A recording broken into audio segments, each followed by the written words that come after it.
Good afternoon, comrades. I'm actually going to keep this very short, and I'm not going to talk a lot about women in Cuba. I fooled you. Anyway, I do want to talk a little bit about the socialist camp in general. The lives of women dramatically changed with the collapse of the Soviet Union and socialism in Eastern Europe. The facts demonstrate that the lives of women were 1,000% better under socialism than under capitalism. In August 2017, the New York Times published an article that points out that in Eastern Europe, women had so many more rights and privileges than women under capitalism, that women did not just enjoy generous maternity leave, guaranteed free childcare, state investments in education and training, but women under socialism also enjoyed more sexual pleasure. Thank you, socialist. Go girls. At the time, of course, all the bourgeois propaganda described socialist society in the worst possible terms.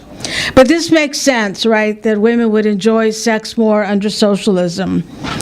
Our lives are so difficult under capitalism that when one gets home, not only are you so tired from work, if you're lucky to have a job, the weight of worry of life under capitalism makes pleasure of any kind a distant dream. When the material basis of society benefits the workers and the oppressed and not the corporations, when society is planned and organized for the masses and not for profit, life is qualitatively better. With the collapse of the socialist camp came the collapse of women's lives. One study writes, a striking image of the changes after the fall of the Berlin Wall was that of women lining the highways offering sex for sale.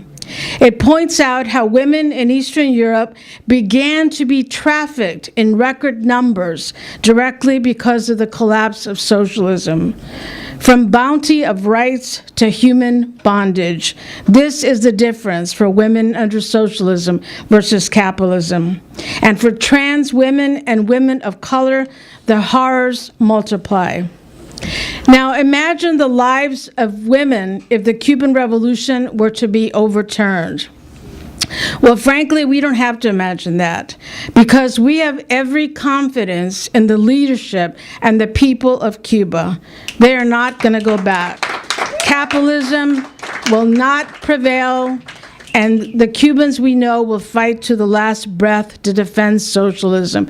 They've passed every single test every single time. I do want to raise a couple of points on Cuba, but I really urge all of you to attend the Griselda Aguilera tour February the 10th and hear directly from a Cuban woman. I thought there were some flyers here. Right after I finish here, I'm going to go out and print them so that everyone can have a flyer and hear directly from this comrade and sister. Griselda is somebody that you want to really meet. She was 7 years old when she joined the literacy campaign in the early days of the revolution. One of the first things the revolution did was to provide the right to read and write to the masses, which of course greatly benefited women. The revolution founded the Federation of Cuban Women right away. Where is such a federation here? What do we have? Nothing but the National Organization of Women, which is important, and we defend it against sexism, but it is very, very limited because of its class orientation. The Federation of Cuban Women helped win paid maternity leave for 6 whole months and 6 months of unpaid leave, but that was improved in 2003, when paid maternity leave was extended to 1 whole year for both mothers and fathers.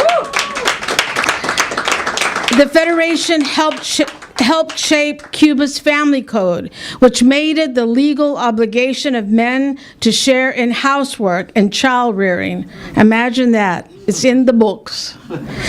Perhaps what I love most about Cuban women is how, because they have grown up under socialism, have a beautiful dialectical materialist way of explaining their world. Like when they describe actual life at home, they say, because they do not have a wife at home to make dinner and take care of the house, life is very different than what the law dictates. Women work, Cuban women say, but men have not learned to wash and cook, and men still don't understand what equity means. A Cuban once told us in a party meeting, now this is in completely heterosexual terms, but it's still important nonetheless. She said, "The woman a Cuban man wants no longer exists, and the man that a Cuban woman wants is yet to be born." Now, isn't that beautiful dialectics? How important these points are, this worldview is, when you are in the struggle. Because if we don't learn how to deal with contradictions, how to apply the struggle with nuances and delicacies, how frustrating and demoralizing it can be. And the Cubans have a lot of reason to be frustrated and demoralized, and they're not. They keep fighting no matter what. They're confident in their revolution and confident in their socialist society. And it's important for us because when we can get frustrated with each other and within the movement and demoralized, and you can't go forward in a positive way. And this is how I see the struggle against sexual assault and misogyny in the United States right now. Very imperfect. It's helpful. It's going forward. It's making big steps, but it is so far from what we need. For us, whether we speak of the women's movement or the labor or anti-war movement or even the party, the movement we want is yet to be formed, not because we don't fight or organize for it, but because of material conditions, because of the actual reality we live in. Genuine socialists and communists and revolutionaries deal with the here and now, but push what we want to aspire to be passionately, but also dispassionately, objectively, and as wisely as we can. Therefore, at a forum on women and socialism, we have a trans speaker to demonstrate to the movement, this is how you do it. Socialists understand that to win women's liberation, you must fight for trans liberation. To win women's liberation, you must fight against racism, LGBTQ oppression, ableism, and all the rest. To win women's liberation, you must abolish capitalism, and that's what we're fighting for. There is no revolution without women's and trans liberation. There is no women's or LGBTQ liberation without revolution. Thank you.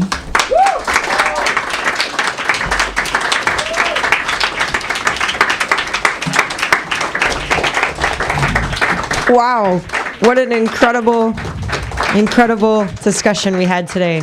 John, I think you're good to cut it now. We're going to do the, yeah. Let's give it up one more time for our excellent